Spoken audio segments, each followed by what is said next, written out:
안녕하세요. 여러분을 힘들게 하는 분을 지금 어떻게 하고 계십니까? 참 힘들지요?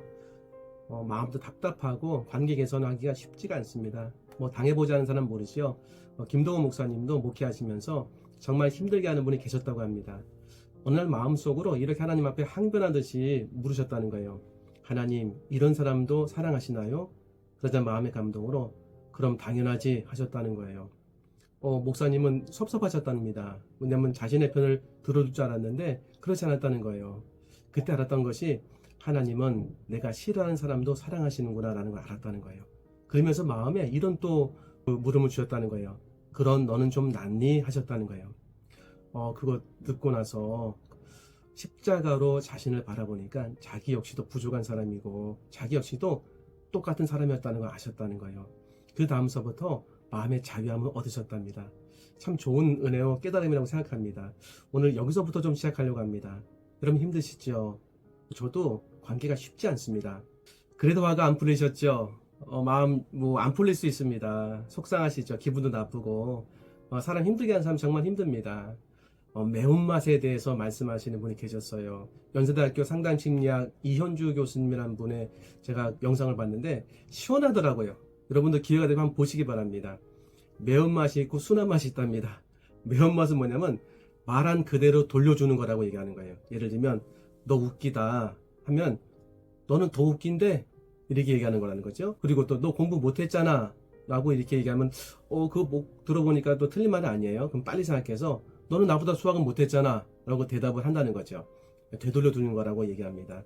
이렇게 하는 이유가 뭐냐면은 사람이 한번 이렇게 어떤 그 가불관계로 가면은 그 패턴에서 벗어나기가 힘들다는 거예요. 그래서 깨라는 거죠. 뭐 일리가 있다고 생각합니다. 순한 맛도 있답니다. 너 되게 웃기네 하면은요 순한 맛이죠. 정색하고 웃기다는 게 무슨 뜻이야 하고 묻는다는 겁니다. 그러면 사람은 이 눈빛을 보면 알잖아요. 내가 불편합니다라는 게 표현되지 않습니까? 그러면서 이런 얘기 하더라고요. 사자와 악어 얘기를 했습니다. 여러 마리의 사자가 있는데 조그만 악어가 못해서 올라왔다는 거예요. 근데 사자들이 뭐 별 반응이 없다는 거예요. 그리고 그냥 지나가더라는 겁니다. 왜 그런가 봤더니 악어가 입질한 겁니다. 입질하자 사자도 나도 당할 수 있다라는 마음이 들었다는 거예요. 나에게 힘들게 하는 사람이 이럴 수 있습니다. 저도 경험을 해봤어요. 사자 같은 사람 막 힘들게 하죠. 그런데 어느 날 내가 반격을 하면요 그도 깜짝 놀래요. 저는 이게 테니스 치거든요.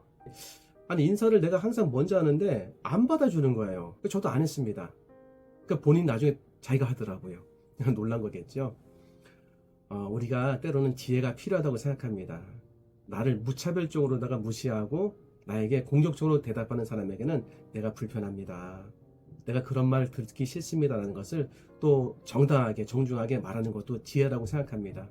지혜롭게 표현하는 거 굉장히 좋고 중요하다고 생각합니다.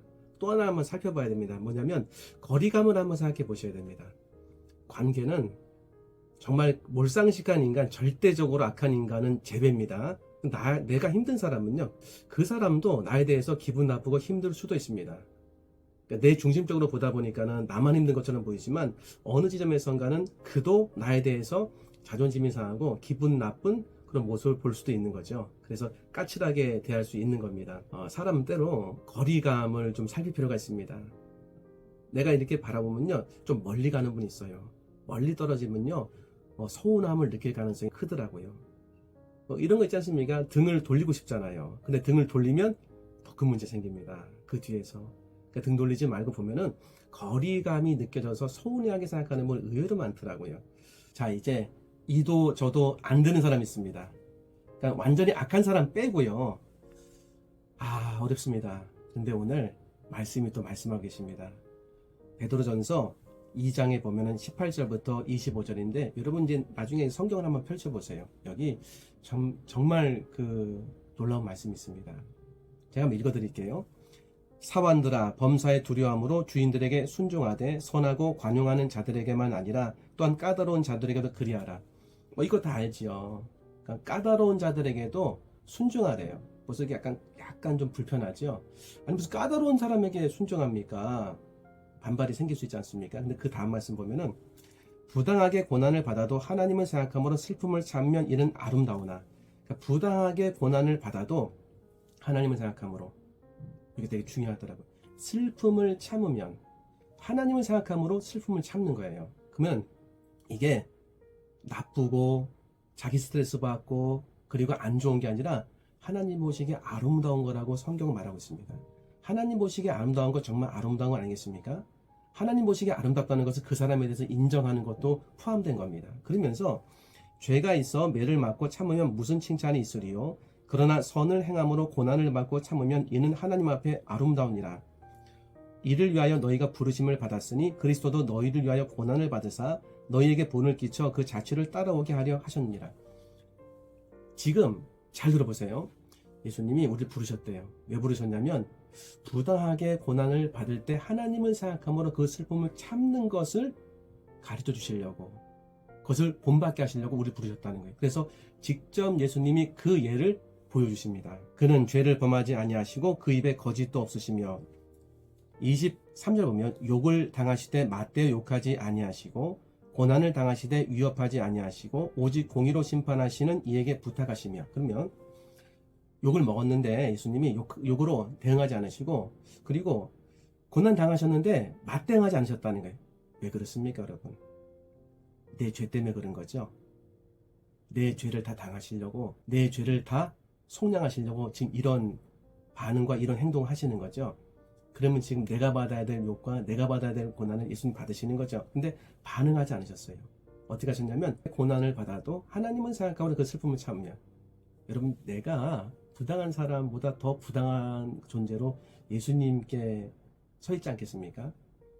예수님 편에서 보면 난 정말 부당한 사람이요, 못된 사람이요, 죄인이죠.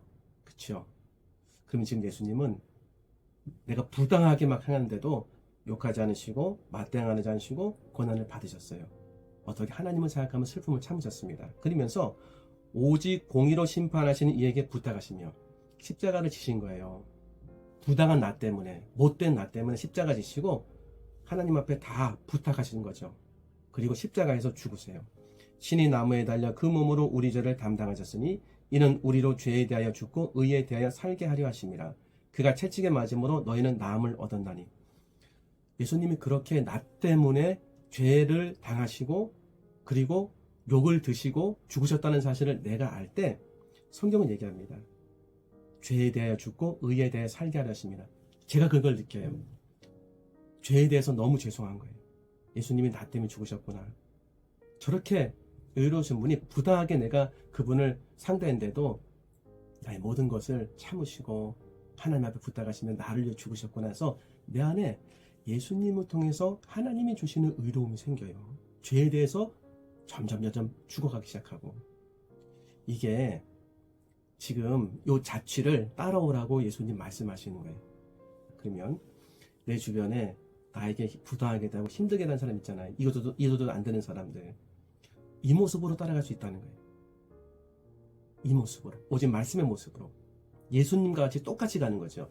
부당하게 고난을 받아도 하나님을 생각함으로 그 슬픔을 참으면 하나님 앞에 아름다운 것입니다. 말하고 있죠. 십자가의 길. 그리고 맞대응하지 않고 같이 욕하지 않고 같이 갚아주지 않고 공의로우신 하나님께 부탁하시면서 내가 이렇게 십자가의 길을 가면서 그 안에서 죽는 거예요. 그럴 때 어떤 일이 벌어지냐면 그 나를 괴롭힌 사람이 죄에 대해 죽고 의에 대해서 산다는 겁니다. 놀라운 일 아니겠습니까? 나를 괴롭힌 사람이 내가 그렇게 반응하자, 십자가를 지자, 그가 나를 보면서 죄에 대해서, 자신의 죄에 대해서 죽게 되고 그리고 의로움에 대해서 살게 된다는 겁니다. 회개도 일어나겠죠. 저 사람 왜 저러지 하면서 뭔가 새로운 감정이 들지 않겠습니까? 이렇게 해서 교회에 오신 분이 혹시 남편 아니십니까? 그렇죠. 얼마나 힘드셨습니까? 눈물 흘리고 부당하게 고난받아도 울면서 기도하면서 엎드리면서 하나님 언제 돌려주실 겁니까? 마음이 감동이 되네요. 죄송합니다. 너무 수고 많으셨어요. 아름다운 길을 가신 겁니다. 지금 자식들도 이런 상태가 되지 않을까요? 말을 할 수가 없어. 기도 제목들입니다. 이렇게 하나님을 생각하면 슬픔을 참으며 내가 맞대응하지 않고 공의로우신 주님께 부탁하고 내가 십자가를 지고 나갈 때 그가 나에게 욕을 하고 채찍을 막 때리면서 나를 괴롭히는 것이 오히려 십자가를 지고 가는 내 모습을 통해서 내가 채찍에 맞음으로 내 아들이 나음을 받았느니라. 내가 채찍에 맞음으로 내 딸이 나음을 받았느니라. 내가 채찍에 맞음으로 내 남편이 나음을 받았느니라. 남편만 하니까 좀 그렇죠. 내가 채찍에 맞음으로 내 아내가 나음을 받았느니라. 이럴 것 같아요. 저는 여기에 참 은혜를 많이 받았습니다. 오늘 나를 힘들게 하는 사람 어떻게 하면 좋을까? 지혜롭게 표현하세요. 할 수 있을 때 좋은 겁니다. 또 거리감 생각해야 됩니다. 이도 저도 안 되는 사람 십자가입니다. 우리의 능력은 십자가밖에 없습니다. 내가 채찍에 맞으면 그가 나음을 받습니다. 우린 그것을 믿습니다. 왜? 그 채찍이 나를 살렸기 때문입니다. 긴 영상 봐주셔서 감사합니다. 다음에 또 다른 영상으로 인사 올리겠습니다. 감사합니다.